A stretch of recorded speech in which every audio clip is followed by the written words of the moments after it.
Hello guys, कैसे आप सब? आई होप आप सब बहुत अच्छे होंगे। पढ़ाई अच्छी चल रही होगी। एग्ज़ाम्स तो नज़दीक आ ही रही हैं, तैयारियां चल रही हैं ना आपकी। हमने बहुत अच्छे से आपको सारा कुछ क्लियर करवाते जा रहे हैं, है ना, और बहुत इजी वे में समझा रहे हैं। उम्मीद करती हूँ कि आपको अच्छे से समझ आया होगा और आपने बहुत ज़्यादा प्रैक्टिस की है। कुछ क्वेश्चंस हमने आपके लिए छोड़े थे, कमेंट सेक्शन में आपसे कहा भी था कि कमेंट सेक्शन में आप कमेंट कीजिए, नहीं समझ आता हम आपको समझाएंगे। लास्ट टाइम हमने जो लेक्चर नंबर 4 लिख दिया ना हमने, ये लेक्चर नंबर 1 था आपका, ये लेक्चर नंबर 2 है। This is lecture number 2, equation in one variable. ठीक है, लेक्चर नंबर 1 में हमने आपको बेसिक कंसेप्ट्स भी क्लियर करवाए थे एंड कुछ एग्जांपल्स भी क्लियर करवाए थे। उस एग्जांपल्स में आपको एक एग्जांपल दिया था जिसका हमने वन मेथड बताया था एंड सेकंड मेथड हमने क्या किया था, हमने कहा था कि आप अपनी तरफ से सॉल्व करके देखिए, क्योंकि वो सेकंड मेथड हमने उसके पहले कुछ एग्जांपल्स में सॉल्व करवा दिए थे, उसमें नहीं करवाया था। ठीक है, चलिए ठीक है, हम ही उसे बता देते हैं, समझ में आएगा आपको। लेकिन अगर आपने अपनी तरफ से कोशिश की होगी तो कुछ ज़्यादा अच्छा होगा। करना चाहिए, खुद से प्रैक्टिस करेंगे तो हमारा नॉलेज ज़्यादा बढ़ता है ना। हर चीज़ यहाँ करके दे दी जाएगी तो फिर आपको क्या समझ में आएगा कि आप कितने सिंसियर हैं, आपको पढ़ाई से समझ में आ रहा है या नहीं समझ में आ रहा। ठीक है, सो प्लीज़ अपनी तरफ से भी प्रैक्टिस कीजिए, बाकी तो हम हैं ये बताने के लिए। ठीक है, चलिए देखते हैं क्वेश्चन क्या था जिसका हमको सेकेंड टर्म में बताना था। हाँ, ये क्वेश्चन देखिए, 2/3 + 5a = 4, यही था आपका क्वेश्चन। ठीक है, इसे ही हमने सॉल्व करवाया था। कैसे सॉल्व करवाया था इसे? सब्ट्रैक्टिंग ईच टर्म, सब्ट्रैक्टिंग नहीं, मल्टीप्लाइंग ईच टर्म बाय 3, इससे सॉल्व करवाया था। आप देखिए सिंपल मेथड, आपने ये प्लस देखा तो आपने क्रॉस मल्टीप्लिकेशन तो सुना क्या आपने किया भी होगा क्रॉस मल्टीप्लिकेशन। ठीक है, तो ये जब प्लस दिया है, ये 2 टर्म है, दोनों में क्रॉस मल्टीप्लिकेशन हो सकता है, तो जिसके नीचे कुछ नहीं रहता उसके नीचे क्या रहता है? 1 रहता है ना। भले उसकी मीनिंग कुछ नहीं है लेकिन रहता है कि नहीं, तो उसे कैसे करेंगे? 2/3 आप पहले यहाँ लिख लीजिए क्रॉस मल्टीप्लिकेशन, या साइड में लिखिए, कोई बात नहीं, है ना, क्रॉस मल्टीप्लिकेशन। चलिए, 2/3 + 5/a = 4, इसका पहले क्रॉस मल्टीप्लिकेशन करेंगे। देन अब क्या करेंगे? 2 1 = 2, डायरेक्ट लिख रहे, ध्यान रखिए ये वाला आपने किया है ना। 2 1 = 2 + 5 3 = 15, 15a/3 हो गया। देन 4, अब क्या करना है आपको? फिर ये हो गया आपका। अब हमें क्या करना है? अब देखिए, अब ये सिंगल 3 है, सिंगल यहाँ पर 3 किस में? मल्टीप्लिकेशन के प्रोसीजर पे है, तो आप क्या करेंगे? इसे डिवाइडेशन की प्रोसेस पे लाएंगे। नहीं सॉरी, डिवाइडेशन की प्रोसेस पे है तो मल्टीप्लिकेशन की प्रोसेस पे लेके आएंगे। तो 2 + 15a = 4 × 3 हो गया, ये प्रोसेस हो गया। अब इसके बाद सॉल्व कीजिए एज इट इज, जैसा हमें सॉल्व कर रहे हैं। तो क्या करेंगे यहाँ पर? जस्ट मिनट, लाइट्स प्रॉब्लम से ये हो गया आपका। अब देखिए आगे हमें चलना है। 2 + 15a = 4 3 से कितना होता है? 12 हो गया। चलिए नाउ 15a आपका एज इट इज रहेगा, 12 है। अब ये दोनों भी नंबर्स है, नंबर्स का नंबर्स के साथ में ये प्लस की प्रोसेस में तो यहाँ करके माइनस हो सकता है ना। सॉल्व होता है ना, नंबर्स का नंबर्स के साथ में सॉल्यूशन तो होगा ना। चलिए ना, 15a कितना हो गया आपका? 12 - 2 10 आया था आपका फर्स्ट वाले में भी। देखिए कहाँ से आपका सेम आया होगा, यहाँ से आपका सेम आया होगा, यहाँ से आपका सेम आएगा। ये प्रोसेस आपका अलग है, क्रॉस मल्टीप्लिकेशन, ये सिंपल वे है। Then a = 10/15, a = 2/3। क्यों आया 2/3? आप फर्स्ट वाले में देख लीजिए। क्लियर हो गया है, समझ आ गया कौन सा इजी वे है। तो दोनों भी मेथड हमने आपको बताए। आपके स्कूल में कौन सा मेथड चलता है वो आप पे डिपेंड करता है वो करना, ये इजी मेथड है। चलिए अब और चलते हैं आगे। एग्जाम्पल्स सर हम समझ में आ रहे हैं ना, एग्जाम्पल्स हम धीरे धीरे आपको समझा रहे हैं ताकि आप प्रैक्टिस पे जाए तो बहुत स्पीड कर सकें। ठीक है, तो देखिए अब कौन से एक एग्जाम्पल और लेते, देखिए। हाँ, उसके पहले एक चीज़ ध्यान रखिए, a/b = c/d। इस फॉर्म में अगर कोई भी क्वेश्चंस होते हैं, ठीक है, तो उसे हम कैसे लिखेंगे? देखिए AD है ना, AD = a × d, इसके साथ इसका क्या होगा? Multiplication both side by b × d, b और d से तो बोथ साइड का मल्टीप्लिकेशन होगा अगर इस फॉर्म में कोई भी क्वेश्चन हो। बहुत ध्यान रखिए, ठीक है। अगर a/b = c/d, ये आपको एज लाइक समझ लीजिए फॉर्मूला है ना, एक टाइप है। अब ये यहाँ पे सिर्फ आपके लेटर्स है, लेकिन यहाँ क्या है, आपके क्वेश्चंस रहेंगे, नंबर्स में वेरिएबल्स जो भी रहेंगे, तो आपको क्या करना है, अगर इज इक्वल टू के फॉर्म में है तो इसका इसके साथ मल्टीप्लीकेशन, इसका इसके साथ मल्टीप्लीकेशन, ठीक है। तो a D is equal to B c, देख लीजिए, a D is equal to B C, इस फॉर्म में आपका क्या बनेगा, क्वेश्चन बनेगा, ठीक है। इसका एक एग्जाम्पल बताते हैं, जल्दी समझ में आएगा।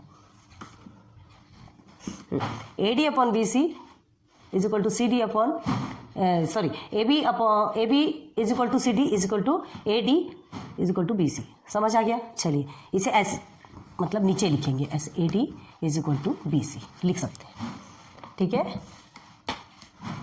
अब समझ आया ना, अब समझ आया। चलिए इससे रिलेटेड एक क्वेश्चन देखेंगे, आपको चीज़ें जल्दी समझ आएगी। x plus 7 upon x minus 2 is equal to 5 upon 4 है इस फॉर्म में ये क्वेश्चन, जो फॉर्म बता रहे हैं उसी फॉर्म में ये क्वेश्चन है। देखिए a b is equal to c upon d है। तो देखिए ए अपॉन बी है, हमें दोनों का क्या कर देंगे, क्या कर देंगे, मल्टीप्लीकेशन। तो ये 4 यहाँ चला जाएगा और ये इधर चला जाएगा, तो चलिए करिए। 4x minus 7 is equal to 5x minus 2 बन गया इस फॉर्म में। देख लीजिए, चीज़ों को ध्यान रखना बहुत जरूरी है। टाइप्स ऑफ एग्जाम्पल समझा रहे हैं क्योंकि टाइप्स ऑफ क्वेश्चंस हैं। जितने भी एग्जाम्पल हम बताते हैं, अभी तक के जितने भी एग्जाम्पल बताए हैं, इसके पहले भी लास्ट लेक्चर्स में भी, तो जितने एग्जाम्पल बताते हैं वो इसलिए बताते हैं टाइप्स ऑफ एग्जाम्पल्स, ताकि आपको प्रैक्टिस सेट में जितने भी क्वेश्चन है वो सारे क्लियर हो जाए, ठीक है। चलो 4x माइनस 7 4 जा 28 होता है, देन 5x होता है, मल्टीप्लाई करेंगे ना, 5 2 जा 10 हो गया क्लियर। अब क्या करना है, ये दो सेम है और ये दोनों का इसके साथ में हो सकता है, ठीक है। अब देखिए 4x प्लस में है तो माइनस में आ जाएगा 5x इज इक्वल टू, अब क्या करेंगे आप, माइनस 10 तो एज इट इज रहेगा, माइनस 28 इधर आके प्लस में चेंज हो जाएगा, आगे 28, ठीक है। समझ आ रहा है, इजी है, ठीक है। अब देखिए माइनस और प्लस और माइनस है, प्लस माइनस माइनस होता है, ठीक है। तो आंसर हमारा क्या निकलेगा, माइनस एक्स। माइनस क्यों लेंगे, बड़े डिजिट के आगे माइनस है।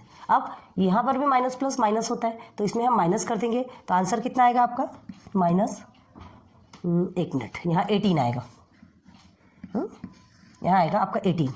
क्यों आएगा 18, यहाँ माइनस क्यों नहीं आएगा, छोटे डिजिट के आगे माइनस है, बड़े डिजिट के आगे प्लस है, ठीक है। अब आपका आंसर कैसे निकलेगा, इस माइनस को हमें हटाना है, तो x is equal to minus 18, ये जो माइनस है आपका ट्रांसफर हो जाएगा, तो x is equal to minus 18। Clear हो गया, समझ आ गया, दिस इज योर आंसर। ऐसा ही सेम एक एग्जांपल और देते हैं, एग्जांपल्स आप नोट डाउन कीजिए, तभी आप प्रैक्टिस सेट अच्छे से कर सकेंगे। ये हो गया। अब इससे ही रिलेटेड एक एग्जांपल और देते हैं, देखिए, फिर चलेंगे प्रैक्टिस सेट पे। 8m minus 1 upon 2m plus 3 then is equal to 2। अब आप कहेंगे c अपॉन डी तो नहीं है, थोड़ा सा कॉमन सेंस लगाइए, a अपॉन बी तो है, इज इक्वल टू के बाद c अपॉन डी है क्या, नहीं है। अब देखिए c अपॉन डी है, यहाँ सिंगल नंबर है, हमने क्या कहा था, ये जो 2 लिखा है ना, ये जो 2 लिखा है जिसके नीचे कुछ नहीं रहता उसके नीचे 1 रहता है ना, ऐसा कर सकते हैं इसे। तो पहले इसे बनाएंगे, ये तो हमारा खैर क्वेश्चन है। चलिए 8m minus 1 upon 2m plus 3 is equal to 2 upon 1 बन गया इस फॉर्म में क्वेश्चन। अगेन सॉल्व कीजिए, ठीक है। A D is equal to B C इस फॉर्म में लेके आएंगे, तो क्या करेंगे, इससे मल्टीप्लाई करेंगे तो ये तो सेम का सेम रहेगा, 1 से आप कुछ भी कीजिए ऑलवेज सेम होता है। 2 से करेंगे आप 2 मल्टीप्लाई बाई 2m प्लस 3। चलिए 8m माइनस 1 2 2 ज़ा 4 4m प्लस 3 2 ज़ा 6 आ गया। अब चलिए फिर 8m एंड 4m ये दोनों सेम सेम है और यहाँ नंबर सेम है, दोनों को ट्रांसफर करेंगे, इस 4m को इधर लेकर आएंगे और -1 को उधर लेकर जाएंगे, तो 8m तो एज इट इज़ रहेगा, 4m माइनस में हो जाएगा क्योंकि उधर प्लस में है, 6 एज इट इज़ रहेगा, यहाँ -1 है तो इधर आकर के प्लस में हो जाएगा, सॉरी -1, ठीक है। अब 8 और 4 में आप माइनस करेंगे, प्लस माइनस माइनस होता है, लास्ट लेक्चर में बताया था, अगर आपने नहीं देखा होगा तो पहले वो लेक्चर देखिए, नहीं तो आपको ये नहीं समझ में आएगा, ठीक है। Now this is your 4m, symbol plus का ही रहेगा, बड़े डिजिट के आगे प्लस है, ठीक है। देन 6 + 1 आपका होता है 7, then m is equal to 7/4। This is your answer. हो गया क्लियर? क्लियर हो गया। ये फॉर्म याद रखिएगा, इस फॉर्म पे भी क्वेश्चन आते हैं। फर्स्ट में जो हम फॉर्म बताए थे उसमें भी क्वेश्चन आते हैं, क्रॉस मल्टीप्लिकेशन के टाइप्स में भी क्वेश्चन आते हैं। क्वेश्चन टाइप्स ऑफ रहेंगे, इसलिए टाइप्स ऑफ एग्जांपल्स हमने बताए। चलिए अभी देखते हैं प्रैक्टिस सेट 12.1, सीधे चलते हैं। PS 12.1, ठीक है, चलेंगे। तो क्या क्वेश्चन पूछा गया है? Each equation is followed by the values of the variable. Equation थी, इक्वेशन किसे कहते हैं? जो क्वेश्चन आपके बने रहो जिसमें वेरिएबल्स है, नंबर्स है, ये सब मिलके एक इक्वेशन ही कहलाता है ना। अब हाँ, values of variable decide whether these values are the solution of that equation. इसमें कुछ आपको वैल्यूज भी गिवन है, इक्वेशन तो गिवन है। इक्वेशन क्या है? फर्स्ट वाला देखिए आपका x - 4 = 3, ये आपका एक इक्वेशन है।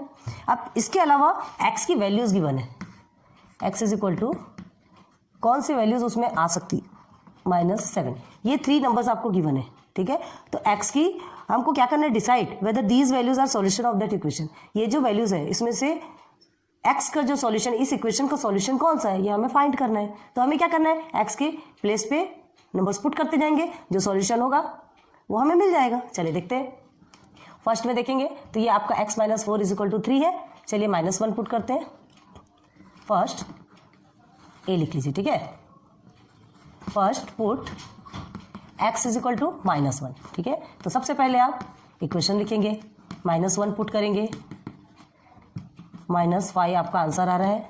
-5 क्यों आ रहा है? माइनस माइनस प्लस होता है, ठीक है। तो प्लस हो गया तो 5 हो गया, लेकिन बड़े डिजिट के आगे माइनस है तो आपका प्लस। -5 = 3, ये दोनों भी क्या इक्वल आ रहे हैं क्या?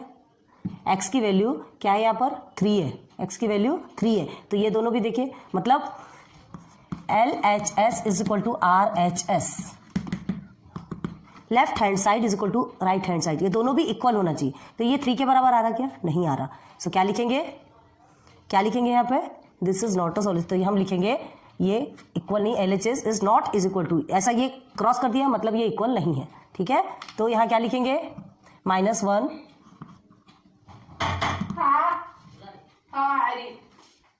Just minute, -1 is not a solution, ठीक है। ये हो गया आपका फर्स्ट।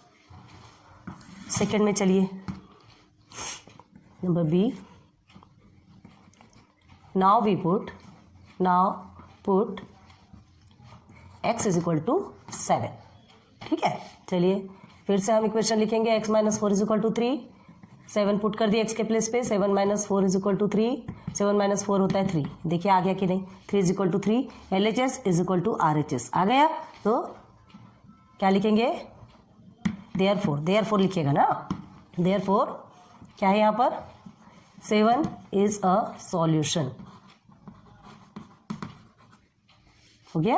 अब देखिए थर्ड में देखिए -7 दिया है। नाउ पुट -7, ठीक है। x हर बार आपको क्या लिखना है? इक्वेशन पहले लिखना है, फिर इक्वेशन में पुट करना है। -7 पुट कर दिया हमने, -7 - 4 माइनस क्या होता है? प्लस। तो आपका आंसर आ गया -11। है क्या ये? नो। तो देयरफॉर -7 इज नॉट अ, इसे क्रॉस करेंगे ना, -7 इज नॉट अ सॉल्यूशन। आ गया आंसर। बहुत इजी है, बहुत इजी है। सॉल्यूशन कौन सा निकला आपका? ये 7, ठीक है। So this is answer. Sorry, हाँ बार बार ऐसी प्रॉब्लम्स होती है। हाउस वाइफ है, हाउस वाइफ के चलते बहुत ज़्यादा प्रॉब्लम होती है। कोई बात नहीं, मैनेज करते। सॉरी, ये हो गया, आपको समझ में आ गया। तो आज हम यहाँ पर स्टॉप करते हैं, ठीक है। ये इतने में स्टॉप करके फिर आपको नेक्स्ट लेक्चर नंबर 3 पर लेकर चलेंगे। हमने आपको एग्जांपल्स सॉल्व करवा दिए, 2 एग्जांपल्स, और एक जो लास्ट का था उसके सेकंड मेथड सॉल्व करवाया, और इसका फर्स्ट क्वेश्चन सॉल्व करवा दिया।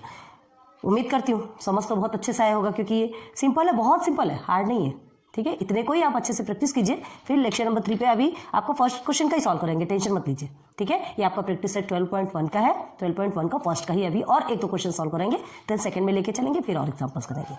तो वीडियोस अगर पसंद आती है तो लाइक, सब्सक्राइब, शेयर करते जाइए, ठीक है। बेल आइकॉन को प्रेस कीजिए तो आपको ही नोटिफिकेशन मिलेगा। हमारी जो वीडियोस है यूट्यूब के जरिए आप तक ऑलरेडी पहुंच जाएगी। ठीक है, thanks for watching my videos. फिर मिलते हैं नेक्स्ट लेक्चर पे। Good bye, good luck.